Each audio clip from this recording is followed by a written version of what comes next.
our last speaker, Professor Farida Fortune from Queen Mary University, a distinguished professor, but also a distinguished person within community, within the diaspora, for the government. She's an OBE. She's the head of medical school in the Queen Mary University.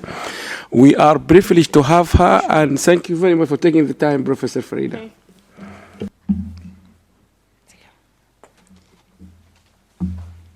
Good morning, everyone. Morning. Almost lunch. My name is Farida Fortune, and today I'm going to talk to you about advocacy, and advocacy at an individual level. And so, as this has been live streamed, I would like to say to our colleagues in Sudan, Assalamu alaikum, inna lillahi wa inna ilayhi rajiun. Amen. And I'll start. If I can remember. Yep. So I showed the slide to make you look at poverty and inequality. It doesn't only reside abroad and in Africa or in the Caribbean.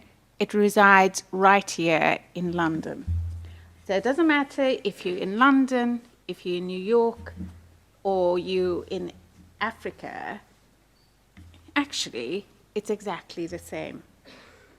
And as I showed you, this is Cape Town, a dispossessed group of people called the Coloureds, which are mainly a Malay and the Muslim population, were taken from a very nice part of Cape Town and simply thrown in the Cape Flats. If you ever go there, it's just nothing, right? And so you have these sort of odd tenement blocks where you can be sure there's something like 30 or 40 families in just these few areas. However, if you go to America, it's exactly the same. People have been dispossessed and thrown into these areas. This is America as well. And this is Clacton, not very far away from here in the UK. So wherever you are, there are communities who are dispossessed, and you have communities, this could be in the Hamptons, in America, New York, or it could be in the Shires here in the UK, but this is actually Cape Town. So there are people who have and people who have not. And it's simply because we as people have thrown them away. All right? So a lot of people who come here as immigrants have come because they're thrown away or for a better opportunity. I was sent here as a child because we had apartheid. And Farida said, never, ever educate a Kafir, because he'll want to sleep in your bed rather than clean your garden. So it's an effort of keeping people suppressed, which they did for 40 years. I was very lucky. I got sent out, and it's because I'm a Muslim, but I was at a Church of England school, right? And the Catholics said, you know, we will only have one race, and the Church of England said we wouldn't. So there we were. I was sitting for 3 years, not learning anything. My father had 10 children, and I was sent abroad. And he was very interesting, because he said, if I send a son, we'll change our family. If I send one of you girls, you will change a community. And the effect of that will ripple in loads and loads of places. And it's true, if you go back now, the women are in a huge amount of professions. But this is it. This is an inequality here in London.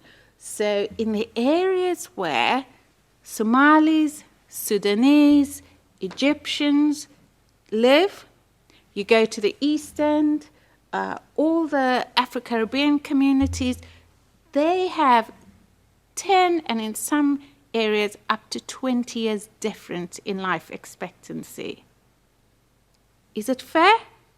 I would say to you, no. All right?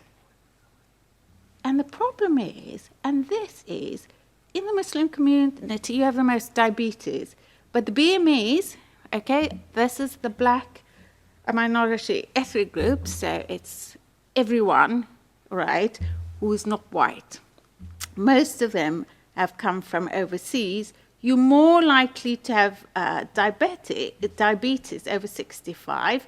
And these figures are exactly the same for the Afro-Caribbeans as the Bangladeshis, Sudanese, Somalis. 42% over the age of 60, and it's actually getting near 50. We reckon in another 10 years, over 50% of people like you, like me, are going to have diabetes over the age of 65, and less of the white population. We're doing something wrong. We use the most smokeless tobacco, and we have the most mouth cancer, which is a horrific cancer, actually. As I said, only 2% of all cancers, but the impact is enormous. And we have over 11,000 cases of it now in the UK, almost the same as in some of the other countries. We all die from heart attacks. Okay? And why should we? 70% of all the cardiovascular deaths are because people have a heart attack and die. Really? So that's the health. What about education? Less likely to get into university. Attrition rate is at staying the length of the course, much less than anyone else. We always get a lower degree level. And you know what? If you pass, doesn't mean you're going to get a job. Chances are that you won't. You sit in my clinic and you hear the mother's been absolutely distraught of these clever people, all right, with no jobs. Actually, what are we doing in our universities for people like you and me? Nothing. Okay, so I'm about advocacy. You can do it. I can do it, okay? Because for the UN, if they are going to deliver on the SGs, they never delivered on the Millennium Goals. You can still see the half of Africa, there's no lavatories, okay? We've got to empower around health and education, and it's a basic human right, right? And it's got to be done differently. And as I said, they've got all these wonderful, powerful people who do advocacy, influence governments. I haven't seen anything positive come about it, except that they become the great and the good, and they have an opinion about us. You have to have an opinion about yourself. I'm coming from, I have a voice. You have a voice. All of you out there have a voice. Okay? And you must lead it locally. Okay? You must have Ubuntu, which is, I am because of all of us. All right? So you, but be inclusive. Okay, and once you do that, you become empowered. You saw what happened in Sudan. People were empowered. Right, but you have to have sustainability. You don't only know what you want, you empower yourself, but you must be able to carry it through. And then the UN is right, you need sustainability going with it. So my big thing is, it's not rocket science, okay? Localism. So strategy, objective, and you set the goals not because I think this is what you need. You need education. You need a lavatory. It's what you know you need. Do you know they had the most difficult time implementing toilets in India? Why? Because people thought they were dirty. So why would you want to go into a place that are dirty? So for 5,000 years, they had a way of going to the toilet which they felt was clean. Right? Because we made a decision to sit on a lavatory, flush the chain, or into a septic tank. They said, why are we having this? It's dirty. We don't want dirt. So don't presume you know and others don't know. when you do go in and you start a project and everyone's bought into it, is this what they want? Are you raising aspirations? When you go, what have you left behind? Okay, and as I said, I see projects with huge money backing it all over the world for people who are thought to be impoverished, dispossessed, but is what somebody else thought those people needed. When they've actually informed them and they thought, yes, perhaps we do need them, they go away. Okay, and nothing is left behind.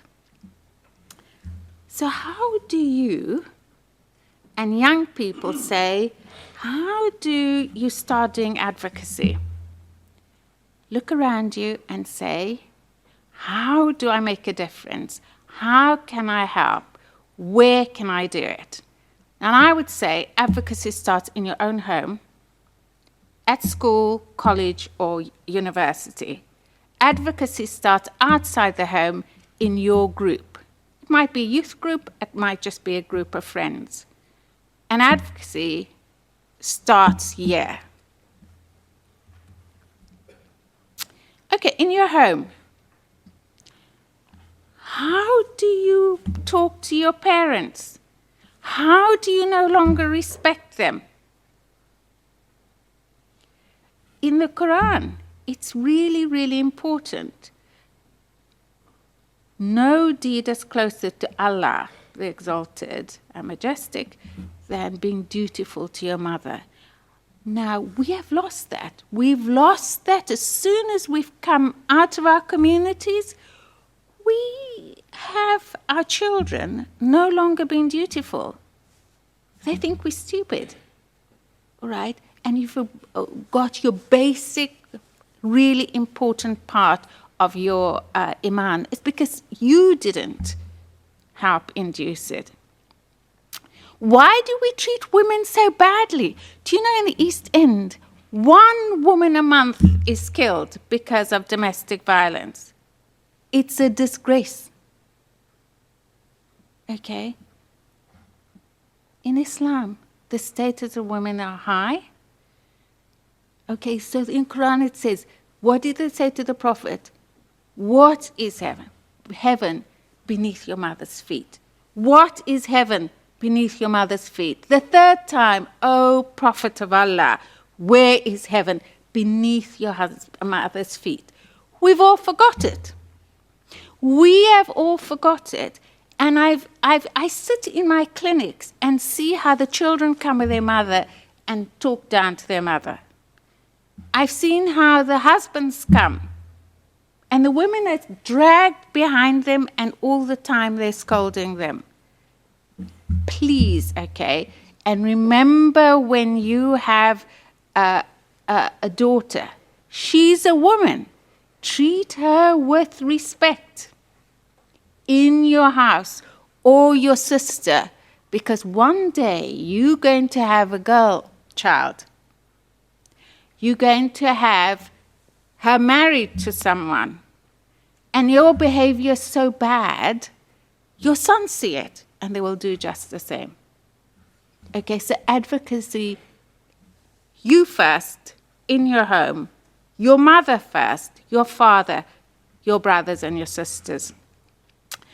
So I just want to show how you can do it. So I asked her how this works, but I'm not quite sure. Okay. Here we go. Ain't no party like the party goes on. I'll show you the 2 minutes. Ain't no party like the party goes on. The party don't stop. Listen to the words. Ain't no party like the party goes on. The party don't stop. The day is different. The situation critical. My chance is slim, but I won't go getting analytical. I know you can do it, and I know that's true. If you believe in yourself like me, there's nothing you can do. Here we go. I know I can be what I want to be.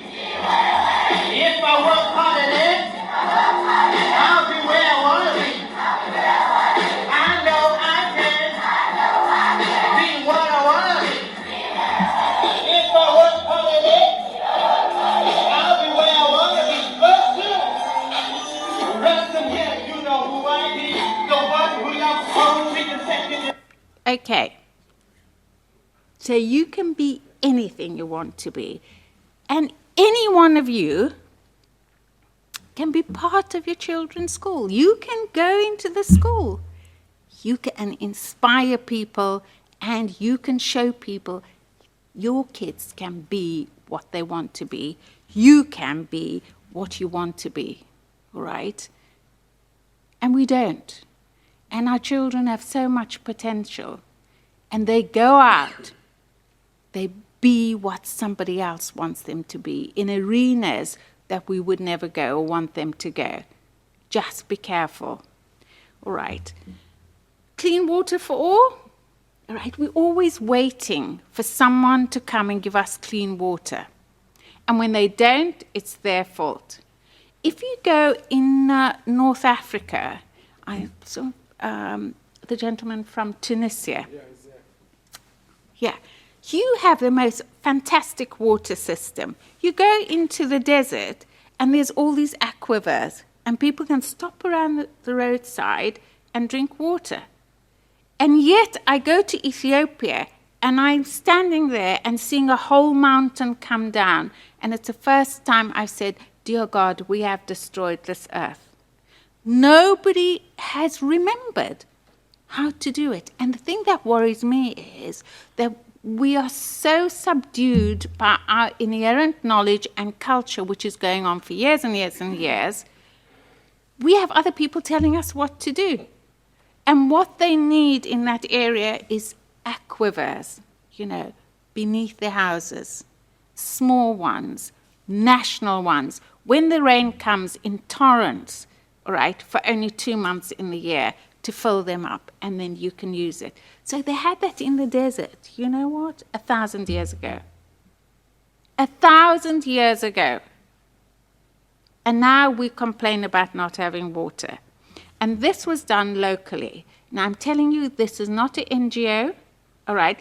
This is local people deciding, actually, there is no water here, all right? The children are dying, they've got disease, and raised money. And with the community decided where was the best place, how much water needed to come out, and how much they could save for the dry season. Okay, and once everyone takes those decisions, it's going to be done properly. Not me coming to tell you what I'm going to do, because as somebody said yesterday, they put the water in, and then, the animals and things come and drink at it, and it becomes worse than not having water. Okay, this is another community project led. These are children who lead households, all right, because there's no mother and father. So they have to make sure their brothers and sisters go to school. They have to make sure that they raise money for the school fees. Now, how sad is that, right? And this is, again, a local initiative saying, how can we do that when we're eating every night? Is actually to start this group called Changemakers, where the children are taken out for a weekend once every 2 months and given schooling and helps. And this started out of a project where somebody was going and they were doing this fantastic HIV teaching. And every time she went, she noticed that there was a child thinner and thinner. And everyone said, no, he's okay because we're giving him food at school. And then one day, on his way to school, he dropped down dead. Nobody actually, you know what? You have no education. We've got to tell you about AIDS. Nobody thought, we've got to find out the consequences of this. He was looking after 3 brothers and sisters. He used to take his food home and share it. And it was so little that he'd never had anything to eat, and he died of starvation. And this is a local initiative then to start it, because UNAIDS or whatever was giving the AIDS teaching, they're not actually giving anything to feed. Okay, and this again, let me go back. This is a group of women who again said, their health here is absolutely awful. We've got a good hospital, but these people cannot access it because you always have to pay something to go to the hospital. they started these camps, and as I said yesterday, you know, when you have 450 people have sight at the end of an eye camp, how proud you can be with your community that you have done that. And from that,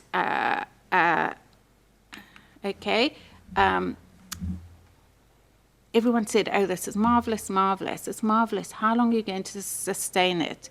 How many of those women are going to be able to continue doing it?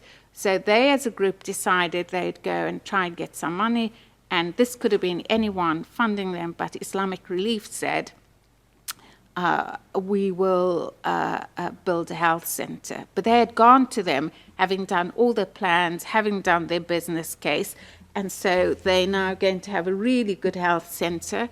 And all these doctors that they've came from abroad will come and do some clinics for them. And we're just putting in place so that they can twin with the university, that when people send their students out for their clinical attachments, they can go there. This is amazing. So, you know, you can do, you can do, you can do. This is someone at one of these workshops saying, what can you do? She went away, okay, and she did a mobile learning because she had IT skills. And don't underestimate people from Africa. Did you look?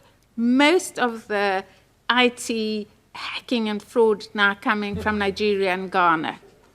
I can tell you at least 5 people who never went to university that did IT in South Africa, that's running big banks' IT systems here. Okay, so the kids are very good at maths and technology. They pick it up because they don't have all these other things. Went away and runs this very, very good program where she takes photos of things in the windows. Everyone wants to have fashion, right? She sends it to these women in Africa and say, can you make this? What do you need? My mother will come and bring the cloth. Bring the cloth. Okay, you've got so many. Okay, can you sell any amongst your friends? If you can't, let it go to the center, sell it to the shops there. You get the money back, doesn't come to her, and you reinvest it. Okay, next year, you have to bring so much money in, and you have to have 3 other women. So it's been very, very empowering for women. I can do mentality all over the world, you know. We are very innovative. When my father lost all his mines, all right, he still traveled 4,000 miles with no petrol in an old Toyota because they made gas as they were going, right? People are very inventive. Okay? Those who don't have use their brains to think. We become so machine-dominated now, and you just have to give people a little bit, okay? And so broadband has made a huge, huge difference in learning because they get a good signal and you can do it anywhere.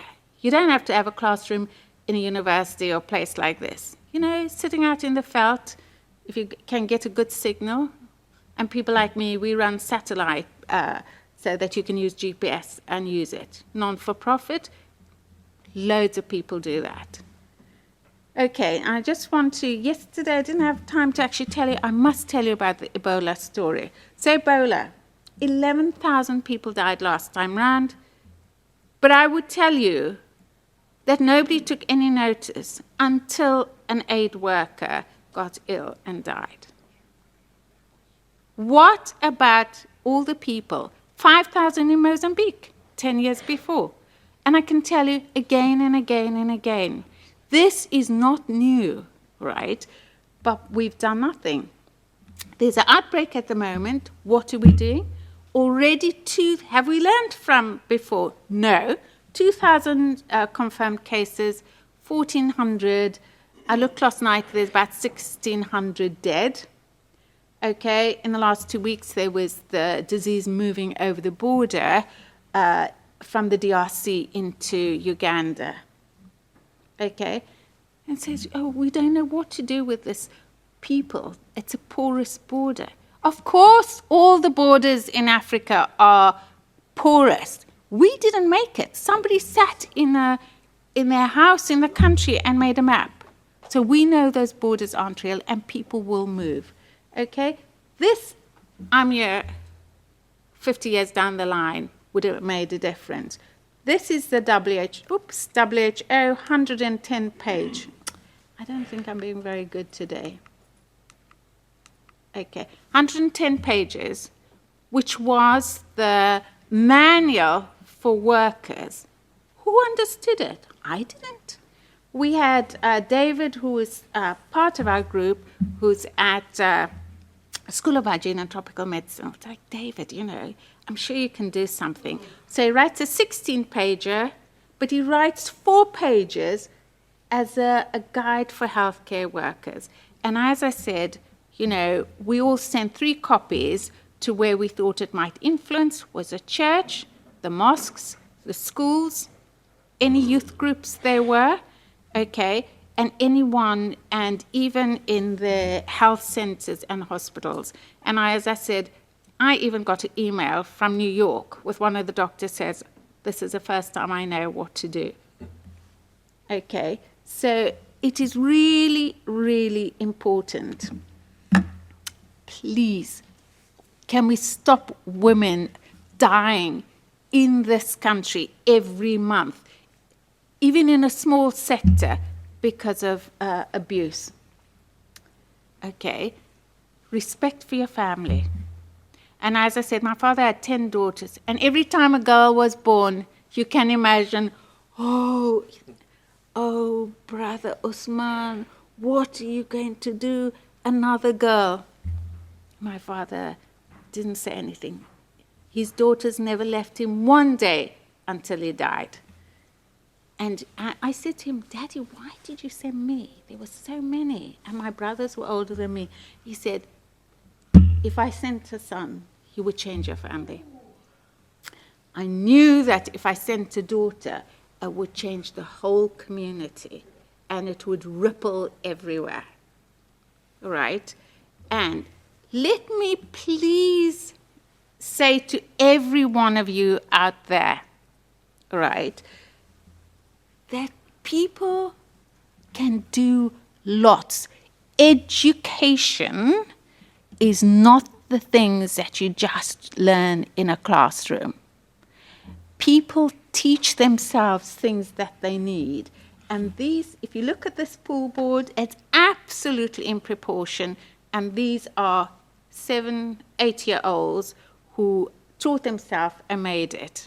All right? And there's loads and loads of other examples where when kids don't get into a school or don't go to a school, they will invent, they will do, they will learn. All you have to do is harness it. So can you all go away? Advocacy is you.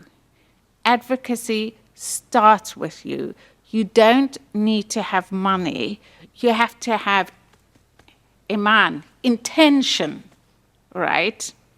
And have a good intention, and it will have a good outcome, right? So personally, you are able to deliver the sustainable goals. It might not go on a piece of paper to the UN, but you would have made a difference. Young lady, you can do advocacy, can't you? Yes. Okay. That's a born to, you can. Okay? You can because you are all of us. All right? And for everyone, whether you're young or old, you can. So just go away from the conference with one little thing, right, that you think you can do that will make a difference, because I know you're all good people. If you do it with good intent, it will have a good outcome. Thank you very much. Thank you very much, Professor Farida. And exactly 2 hours this session.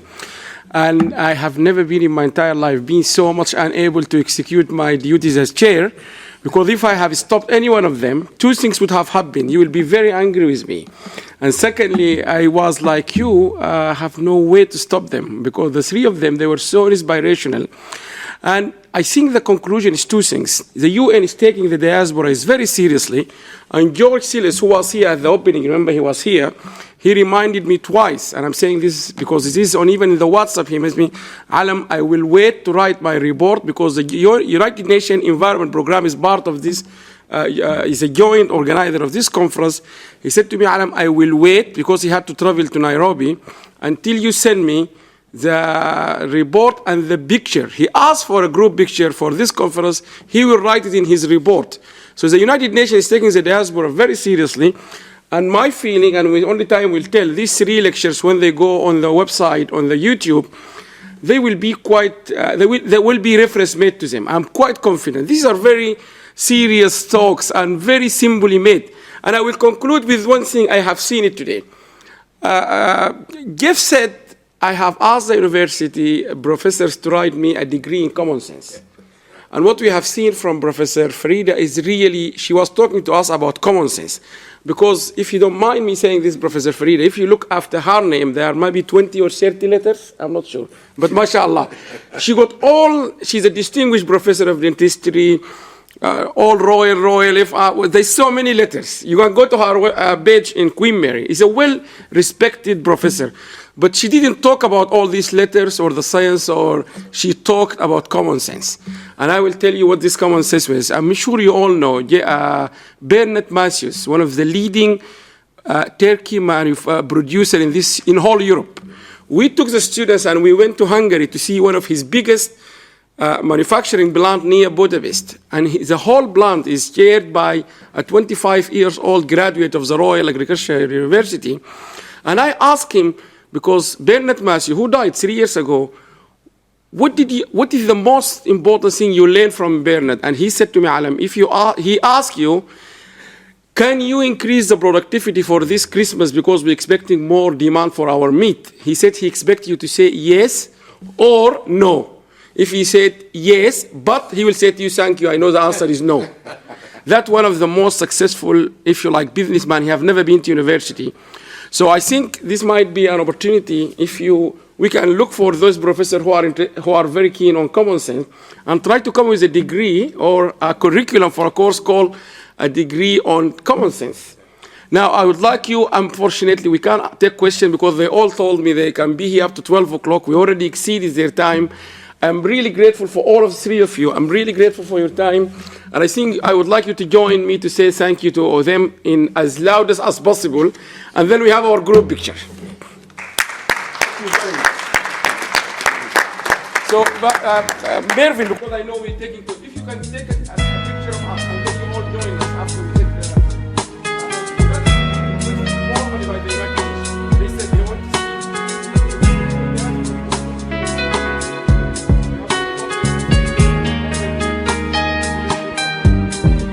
بنحلم بفضاء أوسع بنحلم بزمن أجمل بلاد ميلاد